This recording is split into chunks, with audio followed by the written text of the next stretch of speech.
निमीळे पुरोहितं यज्ञस्य देवमृत्विजं होतारं रत्नधातमम्। परम पिता परमात्मा को कृतज्ञता पूर्वक प्रणाम करते हुए, जिन्होंने हम सबको यहाँ भेजा, हम सब के लिए अन्न, जल, फल, फूल, साग, सब्जी, औषधि, वनस्पतियों से लेकर के समस्त प्रकार के ऐश्वर्य को, पूरा संसार को हमें प्रदान किया, और इस संसार का हमें अपने जीवन में कैसे प्रयोग करना है, इस संसार के साथ हमें कैसे बर्ताव करना है, इस संसार में रह करके हमें कैसे आचरण करना है, कैसे हम अपने जीवन का कल्याण कर सकते हैं, उसके लिए परमपिता परमात्मा ने हमें वेद रूपी ज्ञान, अनमोल ज्ञान प्रदान किया। उस वेद रूपी ज्ञान में हम ऋग्वेद में देख रहे थे कि ऋग्वेद में जो अलग अलग कर्मों का विधान किया गया है, उसमें एक यज्ञ कर्म का विशेष रूप से विधान करा गया है कि यज्ञ हम कैसे करें, यज्ञ करने के क्या क्या लाभ हो सकते हैं, और यज्ञ से हमें कितने प्रकार के लाभ मिल सकते हैं। सोची जी, वो अग्नि सहस्रारंभ, हजारों लाभ देने वाला यज्ञ होता है, तो उसमें क्या क्या लाभ होते हैं, उस विषय में हम कुछ चीज़ें देख रहे थे। और मुख्य रूप से हमने पिछले भाग में देखा था कि धूम्र को लेकर के जो हमारी दृष्टि सामान्य रूप से व्यक्ति की होती है, वह दृष्टि एक जो बनी है वो धूम्र अर्थात प्रदूषण, चाहे वो किसी भी पदार्थ से निकल रहा हो धुआं, तो प्रदूषण हो रहा है। लेकिन यह वास्तविकता है या नहीं है, उसके ऊपर हमने कुछ चर्चा की थी, और आज कुछ चर्चा करेंगे ऋग्वेद के मंत्रों को आधार बनाते हुए, या ऋग्वेद के मंत्रों में जो बताया गया है उसको देखते हुए। ऋग्वेद में जो अलग अलग बातें बताई गई हैं, जैसे हमने कल देखा था, फेसस्ते धूम ऋणवती दीवी सच्छुक्र आतत, जो यज्ञ का यह फल होता है, अर्थात यज्ञ का फल जो धूम्र होता है, औषधीय वायु होती हैं, वह बहुत से पदार्थों में स्थित होता हुआ सभी दिशाओं में, 8 दिशाओं में फैलता हुआ सब जगह पे शुद्धि, पवित्रता और अच्छाइयों को फैलाता है। इसी प्रकार से आज हम देखेंगे कि मित्राय हव्यम घृतवज्जु होती, मित्र वायु के लिए, अर्थात जो वायु आज एक रूप से हम देखें तो परमपिता परमात्मा ने हमें इतना विशाल वायु का समुद्र प्रदान किया है कि हम उसको नाप भी नहीं सकते, बहुत बड़ा। और उस विशाल वायु के समुद्र को भी आज मनुष्य ने अपने निरंकुश भोगवाद के कारण, स्वार्थ के कारण, निरंकुश भोगवाद के कारण इतने विशाल समुद्र को भी आज जहर से भर दिया, वायु के कण कण में जहर घोल दिया, और वायु प्रदूषण को ऐसा जन्म दिया है कि आज वही वायु प्रदूषण आज मनुष्य का मौत का काल बन रहा है। इसलिए सामान्य रूप से कहा गया है, वायु प्रदूषण एक ऐसा जहर होता है जो अपने ही जनक को भस्मासुर की तरह भस्म कर देता है। अर्थात मनुष्य ने इसको पैदा किया है, जनक है उसका, पैदा करने वाला है मनुष्य। यह एक ऐसा विष है जो परिणाम में अंततोगत्वा अपने जनक अर्थात मनुष्य को मृत्यु का ग्रास बनाएगा। और आज हो रहा है, आज पूरी धरती पर 70 लाख से अधिक लोग मौत के मुंह में समा जाते हैं केवल वायु प्रदूषण के कारण। हर 8 में से एक व्यक्ति वायु प्रदूषण से मौत को गले लगा रहा है। ये कोई छोटा आंकड़ा है, हर 8 में से एक व्यक्ति वायु प्रदूषण को गले लगा रहा है। WHO के आंकड़ों के आधार पर मैं आपको बता रहा हूं। इतना ही नहीं, जहां पे अधिक प्रदूषण है वहां पे जो रिसर्चें हुई हैं, जो अलग अलग बड़े शहरों में, वहां पे 1 साल उस वायु में श्वास लेने पर हमारी 1 साल, 2 साल, 3 साल से लेकर के 5-5 साल तक की आयु हमारी कम हो रही है वायु प्रदूषण के कारण। इतना ही नहीं, इससे अतिरिक्त, जैसे कुछ समय पहले जो समाचारों में सब जगह पे जिस प्रकार से रिसर्च है और चाइना ने चिंता जताई थी कि चाइना में बहुत तेजी से बुढ़ापा बढ़ रहा है, अर्थात व्यक्ति बहुत तेजी से कम उम्र में ही बूढ़ा हो जाता है, वृद्ध हो जा रहा है। इसी प्रकार से आज भारतवर्ष में भी स्थिति बन रही है, भारत में ही नहीं और भी जगहों पे। क्यों? क्योंकि जो हमारा आहार है वह आहार हमारा शुद्ध नहीं रहा है। आहार हम 3 रूपों में लेते हैं, ठोस, द्रव और गैस, 3 फॉर्म में, 3 रूपों में हम आहार निरंतरता के साथ लेते हैं। ठोस रूप में हम भोजन लेते हैं, द्रव रूप में हम पानी, जूस आदि लेते हैं, और गैस फॉर्म में हम वायु लेते हैं। हम दिन में भोजन 2 से 3 बार लेते हैं, वायु 5 से 10 बार लेते हैं, पानी 5 से 10 बार लेते हैं, और वायु एनी टाइम खा रहे, पी रहे, सो रहे, बोल रहे, स्नान कर रहे, कुछ भी कर रहे हैं, तब भी ये वायु रूप आहार हमारा निरंतर चल रहा है। अर्थात सर्वाधिक हम कोई 24 घंटे में आहार लेते हैं तो वह वायु लेते हैं हम। इसी प्रकार से सबसे इंपॉर्टेंट आहार यदि कोई हमारा है तो वह भी वायु है, सबसे इंपॉर्टेंट। हम बिना भोजन के 3 महीने तक जीवित रह सकते हैं, हम बिना पानी से 3 सप्ताह जीवित रह सकते हैं, लेकिन बिना हवा से हम 3 मिनट भी जिंदा नहीं रह सकते। अर्थात सबसे अधिक और सबसे इंपॉर्टेंट हमारा कोई आहार है तो वह वायु है, और वह वायु आज हमने निरंकुश भोगवाद के कारण अपने स्वार्थ की सिद्धियों में लगकर, दूरगामी दृष्टि से विचार ना करके, अंधाधुंध विकास की दौड़ में हम अपने ही विनाश को आमंत्रण दे रहे हैं। हमने इस वायु को प्रदूषित कर चुकी है, और ये वायु को प्रदूषित हमने कर दिया, जिसके परिणाम स्वरूप इतना विशाल वायु का समुद्र है जो आज प्रदूषित हो चुका है, जहरीला हो चुका है। और उस वायु को, उस आहार को हम 24 घंटा 365 दिन, चाहे वो अमीर हो, चाहे वो गरीब हो, चाहे वो बच्चा हो, चाहे वो बूढ़ा हो, चाहे वह युवा हो, चाहे वो कोई भी मत पंथ संप्रदाय का व्यक्ति हो, चाहे किसी भी देश या किसी भी स्थान पर रहने वाला व्यक्ति हो, कोई इससे अछूता नहीं है। आज जब गरीब अमीर का फर्क किया जाता है भोजन में, तो गरीब व्यक्ति को सामान्य भोजन मिलता है, कभी कुपोषण का भी शिकार रहता है। अमीर उससे बच सकता है क्योंकि उनके पास धन है, वो खरीद लेगा। लेकिन वायु के लिए कहां जाओगे? सबको एक ही समुद्र में श्वास लेनी है, सबके लिए एक ही वायु का समुद्र है जिसमें आपको श्वास लेनी हो, छोड़नी। और यही वायु आज अशुद्ध हो चुकी है, जहरीली हो चुकी है, और वो अपने ही कर्मों के कारण आज हम विकास की दौड़ में अंधाधुंध दौड़ रहे हैं, और यही विकास आज हमारे विनाश का कारण बन चुका है। हमें ठहरना पड़ेगा, सोचना पड़ेगा, विचार करना पड़ेगा कि हम आखिर कौन सी दिशा में, किस दिशा में जा रहे हैं। फिर से विषय के ऊपर आते हैं। मैं कहना चाह रहा था कि हमारे शास्त्रों में जो यज्ञ की महिमा बताई है, वहां पे अलग अलग जो धूम्र की महिमा है, वह जो धूम्र की महिमा है उसके संबंधित जो मित्र से हव्यम घृतवज्जु होती, मित्र वायु के लिए अर्थात शुद्ध वायु के लिए, प्राणदायी जीवनदायी जो वायु है उसके लिए हम घृत से हवन करें, जो घृत से यज्ञ करें, तो यह वायु हमारे लिए मित्र होता है। आज जो इतनी वायु प्रदूषित हो चुकी है उससे हमें बचना है, उससे हमें अपने जीवन को बचाना है। तो आज हमारे सामने हमारी संस्कृति की अमूल्य विरासत, हमारी संस्कृति की जो मुकुटमणि यज्ञ है या प्रतीक रूप यज्ञ है, उस यज्ञ को हमें अपनाना पड़ेगा। यह यज्ञ अमोघ साधन है प्रदूषण से हमें बचाना का। इसलिए आज वायु प्रदूषण से बचने के लिए हजारों प्रयास किए जाते हैं, लेकिन आज हम इंडोर और आउटडोर दोनों पोल्यूशन से बचने के लिए, खास करके इंडोर पोल्यूशन को, तो आज आप अपने घर में छोटा सा अग्निहोत्र लाइए, हवन कुंड लाइए, और अपने घर में प्रतिदिन छोटा सा यज्ञ 10 ग्राम, 20 ग्राम, 25 ग्राम, 50 ग्राम, 100 ग्राम, जो आपकी शक्ति सामर्थ्य उसके अनुसार गाय का शुद्ध घी लेकर के आप यज्ञ करना प्रारंभ कर दीजिए। और यह खाली शास्त्रों की बातें हैं, ऐसा नहीं। ये शास्त्रों ने तो बताया है कि त्वेषस्ते धूम ऋणवती देवी, यह जो यज्ञ धूम्र होता है वो 8 दिशाओं में फैल करके सब जगह पे शुद्धि का हेतु बनता है और सब जगह पे शोधन करता है।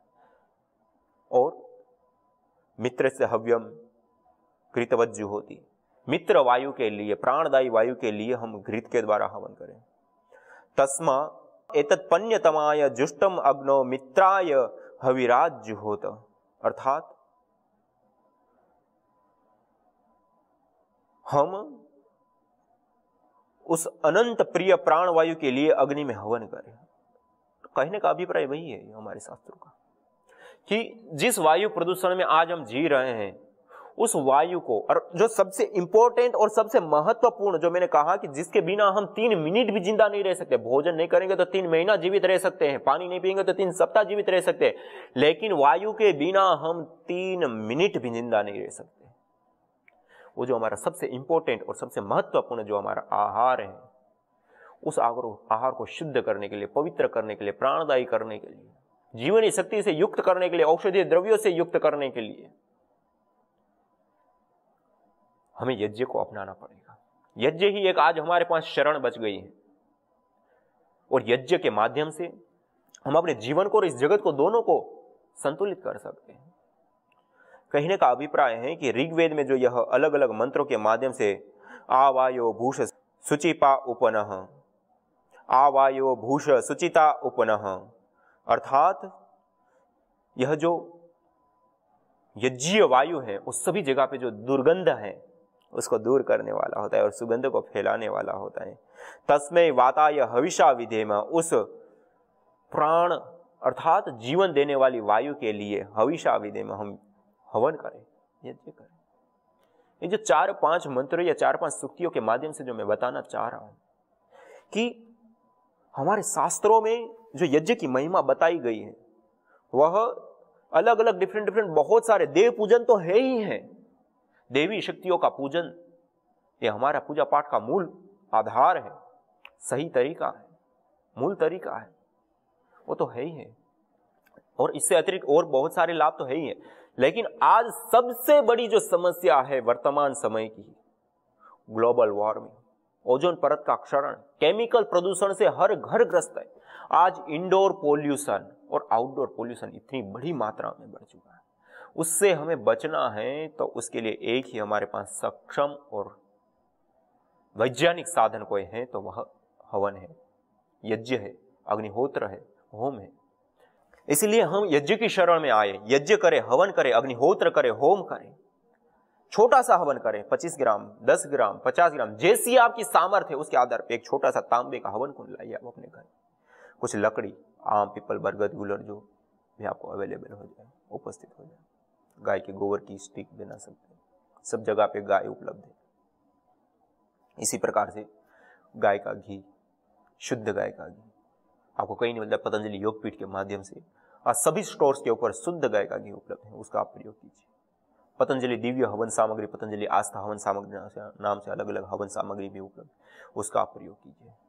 कोई रोग विशेष है तो रोगों के अनुसार उस सामग्री को विशेष रूप से प्रयोग करिए। आप किसान हैं, आप जंगल के आसपास रहते हैं तो आप श्रद्धेय आचार्य श्री की आयुर्वेद जड़ी बूटी रहस्य पुस्तक को जानिए, या प्रतिदिन इन वीडियो को देखें जो आप टीवी चैनल के माध्यम से देखें, इस कार्यक्रम से जुड़े। आपको हर हवीर द्रव्यों की पहचान कराई जाएगी, हर चीज़ों को बताया जाएगा कैसे क्या क्या करना है, कौन से रोगों में कौन से द्रव्यों का प्रयोग करना है। वरना सामान्य रूप से जिन रोगों के निवारण के लिए आयुर्वेद में जिन हवीर द्रव्यों की आहुति देने के लिए बताएं, उन हवीर द्रव्यों को आप अपने जंगल में से, अपने खेत में से ला करके उसको धो सुखा करके, छाँव में सुखा करके, उसको कूट पीस करके हवन सामग्री तैयार करके और उसका भी आप प्रयोग कर सकते हैं। वरना पतंजलि स्टोर्स के ऊपर भी आपको पतंजलि दिव्य हवन सामग्री, पतंजलि आस्था हवन सामग्री, और आगे हम और भी श्रृंखला ला रहे हैं जो अलग अलग रोगों के अनुसार अलग अलग कई सारी जड़ी बूटियाँ का सम्मिश्रण करके ये विशेष रोग से मुक्ति पाने के लिए अभी सामान्य रूप से आप इन दोनों हवन सामग्री का प्रयोग कर सकते हो। और विशेष रोगों के लिए जैसे मस्तिष्क से संबंधित रोग है तो पतंजलि मेधाक्वाथ है, उसको उसकी आहुति उसके साथ दे। इसी प्रकार बहुत ज़्यादा आपके शरीर में वात बढ़ गया है, वात से संबंधित दर्द, पीड़ा आदि रोग है तो पीड़ांतकवात का प्रयोग करें। श्वास से संबंधित रोग है तो श्वासारिकात का प्रयोग करें। इस प्रकार से अलग अलग कुछ चीज़ों का आप उसमें उन जड़ी बूटियों का मिश्रण है तो आप प्रयोग करें। बाकी कुछ समय में ही पतंजलि योगपीठ के सभी स्टोर्स के ऊपर आपको यह विशेष हवन सामग्री भी उपलब्ध हो जाएगी जिसका प्रयोग करना है। लेकिन अभी तो आपको पतंजलि दिव्य हवन सामग्री और आस्था हवन सामग्री जो सर्व रोग निवारक है उसका आप उपयोग करें। और इस वायु प्रदूषण से बचने के लिए आप विशेष रूप से इन दोनों का प्रयोग लें और यज्ञ करें, यज्ञ की शरण में आए। क्योंकि इंडोर पोल्यूशन के अंतर्गत 3 प्रकार का पोल्यूशन है आज हमारे सामने, जिससे हमें बहुत बड़ी मात्रा में हानि हो रही है हमारी। पहला प्रदूषण है केमिकल प्रदूषण, जो हम श्वास उच्छ्वास के माध्यम से छोड़ते हैं, या हमारे घर में बहुत सारे ऐसे यंत्र या गैस आदि का हम जो प्रयोग करते हैं, या और भी हम जो वाहन व्यवस्था या फैक्ट्री आदि चलाते हैं, उससे निकलने वाला जो धूम्र होता है, वह धूम्र आज बहुत बड़ी मात्रा में बढ़ने के कारण आज हम एक तो केमिकल प्रदूषण से ग्रसित है। उस केमिकल प्रदूषण से हमें बचाता है SOx, NOx से लेकर के अलग अलग प्रकार की जो हानिकारक गैसें होती है, वह यज्ञ को करने से दूर होती है। वो साइंटिफिक रूप से भी कई सारे रिसर्च पेपर पब्लिश है, वो भी सिद्ध है। दूसरा प्रदूषण है माइक्रोबायोलॉजिकल प्रदूषण, बैक्टीरिया, वायरस और फंगस जन्य जो प्रदूषण होता है। जैसे बैक्टीरिया जनक कई सारी बीमारियां होती हैं। आज साइंस के द्वारा यह भी सिद्ध हो चुका है कि यज्ञ हम करते हैं तो उससे माइक्रोबायोलॉजिकल प्रदूषण अर्थात बैक्टीरिया, वायरस और फंगस, तो अभी दो के ऊपर कार्य जो वर्तमान में साइंस के द्वारा हुआ है, दो के ऊपर कार्य हुए हैं, बैक्टीरिया और फंगस के ऊपर, और एक नहीं कई सारे लोगों ने किया है। तो अधिकतम 94%, एक बार मात्र यज्ञ करने से 94% तक बैक्टीरिया का रिडक्शन हो जाता है, बैक्टीरिया कम हो जाता है, बैक्टीरिया खत्म हो जाते हैं, जो हानिकारक बैक्टीरिया है, जो पैथोजेंस है। तो उस माइक्रोबायोलॉजिकल प्रदूषण से बचने के लिए, और हमारे शास्त्रों में आगे आपको हम बताएंगे आयुर्वेद आदि शास्त्रों में किस प्रकार से अलग अलग बातें बताई हैं, क्योंकि जो आज एक वैश्विक महामारी आज हमारे सामने आई है कोरोना वायरस की, वो चाहे षड्यंत्र की तरह से कहा जा रहा है, तो षड्यंत्र हो या जो भी है, लेकिन है तो वायरस जन्य बीमारी। और इस बीमारी से बचने के लिए या इससे रक्षा करने के लिए, या हो भी गई है तो हमें स्वस्थ होना है, तो कैसे हम हो सकते हैं? उस वायरस को मार करके, उस वायरस को मार करके एक तो हम उससे रक्षा करते हैं, और दूसरा अपनी प्रतिरोधक क्षमता उतनी हम बढ़ा ले तो वो उसका इफेक्ट हमारे शरीर के ऊपर ना पड़े। वो भी एक प्रकार से युद्ध लड़ने का ही होता है, हमारी कोशिकाएं उसके साथ लड़ाई करती हैं और उससे बचाव करें। या तो हमारी इम्यूनिटी पावर, रोग प्रतिरोधक क्षमता हमारी पावरफुल हो, या फिर हम उसको दूसरे रूप में मारे शत्रु को। वो दोनों रूप से यज्ञ कार्य करता है। कैसे? हम यज्ञ करते तो उससे हमारी रोग प्रतिरोधक क्षमता बढ़ती है। उसके ऊपर हमने कई सारे परीक्षण भी किए हैं, और भी लोगों ने परीक्षण किए हैं। जब हम यज्ञ करते हैं, उसमें घृत और अलग अलग जड़ी बूटियों की आहुति हवि देते हैं, तो उसके माध्यम से जो ऊर्जाएं बनती है, उसको श्वास के माध्यम से और शरीर के अंग में स्पर्श करती है, तो उससे हमारी रोग प्रतिरोधक क्षमता बढ़ जाती है। और रोग प्रतिरोधक क्षमता बढ़ जाती है तो उसके कारण एक तो हमें रोग नहीं प्रभावित करते। दूसरा, यज्ञ जो धूम्र निकलता है, वह धूम्र बैक्टीरिया और फंगस के ऊपर जो आज तक काम हुए हैं, उन कामों में कई जगहों पर यह देखा गया है कि बैक्टीरिया और फंगस दोनों को दूर करने का कार्य यज्ञीय धूम्र करता है। कई सारे रिसर्च पेपर में भी यह बातें प्रूव हो गई, और कई सारी आज तो दक्षिण भारत में एक डॉक्टर मेरे को मिले थे, वो बता रहे थे कि दक्षिण भारत में कुछ हॉस्पिटल्स के अंदर जो ऑपरेशन थिएटर होते हैं, उसको क्लीन करने के लिए जो आयुर्वेद के अष्टांग हृदय में और अष्टांग संग्रह आदि ग्रंथों में कुछ नुस्खे बताए कि इन जड़ी बूटियों का धूम्र करने पर ये क्लीन हो जाता है। उनका प्रयोग करके ऑलरेडी वहां पे उन्होंने रिसर्च करके भी प्रूव किया है कि इससे बैक्टीरिया, फंगस जो भी मतलब विजातीय तत्व वो दूर हो जाते हैं और आगे पनपते भी नहीं। जबकि आज हम जो सैनिटाइज करते हैं, वो सैनिटाइज में तो आपने अभी सैनिटाइज किया तो वर्तमान में जो बैक्टीरिया आदि ऑलरेडी हैं उसको आप अभी तुरंत दूर कर देंगे, लेकिन उसके बाद वो वापस पैदा होने लगेंगे, वापस बने। आप 1 घंटा 2 घंटा 2 दिन 3 दिन के बाद देखेंगे वापस वहां आपको मिलेगा। जबकि यज्ञ में ऐसा नहीं होता है। यज्ञ में स्थायी रूप से भी परिणाम मिलता है, अर्थात लंबे काल तक उसका प्रभाव रहता है और उसका परिणाम देखने को मिलता है। तो कुछ हॉस्पिटल्स के अंदर इस प्रकार का प्रयोग भी होता है। और मैंने मुंबई में भी देखा, डॉक्टर तारा सिंह जी जो अपने हॉस्पिटल में करीब 20 साल पहले का उनका हॉस्पिटल चल रहा है मीरा रोड के ऊपर, वो 20 साल से अपने हॉस्पिटल में लोगों की चिकित्सा केवल मात्र यज्ञ के माध्यम से करते हैं। उनके हॉस्पिटल में खाने के लिए आज एक भी दवाई एक भी व्यक्ति को नहीं दी जाती, और पिछले 20 सालों से करते हैं। और कई देशों के रोगी उनके पास आते हैं ट्रीटमेंट लेने के लिए, और कई सारे प्रकार के रोगों को वो ठीक करते हैं। सामान्य रूप से हर दिन उसको यज्ञ में बिठाते हैं, और जहाँ यज्ञ होता है वहाँ पे उनको आराम या थोड़ा सा उनको बिठा करके वहाँ कुछ जो भी फिजियोथेरेपी कर दी, या जो भी मतलब व्यक्ति को जब तक ट्रीटमेंट नहीं होता तब तक संतुष्ट नहीं, तो उनको उस वायुमंडल में कैसे भी बिठाना है, उस वायुमंडल में उसको रखना है। तो उसके लिए कुछ फिजियोथेरेपी है, कुछ थोड़ा मोटी मालिश कर दी है, कुछ भाप दे दिया, यज्ञ ढूंढ, और प्रतिदिन उनको यज्ञ में दोनों टाइम बैठना, ये करा जाता है। कोई दवाई खिलाई नहीं जाती है। वह सामान्य सर्दी, जुकाम, बुखार, मिर्गी, पैरालिसिस, पार्किंसन से लेकर के कैंसर तक के रोगों को ठीक करते हैं। और उनकी पहचान आज वहां पे यज्ञ हॉस्पिटल के रूप में, वैदिक आरोग्य केंद्र के रूप में है, जो यज्ञ के माध्यम से ट्रीटमेंट होता है। कहने का अभिप्राय था कि हमारे शास्त्रों में जो मित्र वायु के लिए, पवित्र वायु के लिए, सुगंधित वायु के लिए, जीवनीय वायु के लिए जो यज्ञ का विधान है, वह विधान पूरा साइंटिफिक है। और सामान्य रूप से आज धूम्र देखते ही हमारी दृष्टि में जो है एक अलग दृष्टि बनती है कि धूम देखते ही व्यक्ति को ऐसा लगता है कि ये प्रदूषण हो गया, ये प्रदूषण है। धूम्र होते ही वहां से व्यक्ति भागता है। मैंने पिछले बातों में भी मैंने बताया था कि सामान्य रूप से अस्थमा दमा का जो व्यक्ति होता है वह व्यक्ति धुआं देखते ही भागता है कि मेरा दम घुटने लगेगा।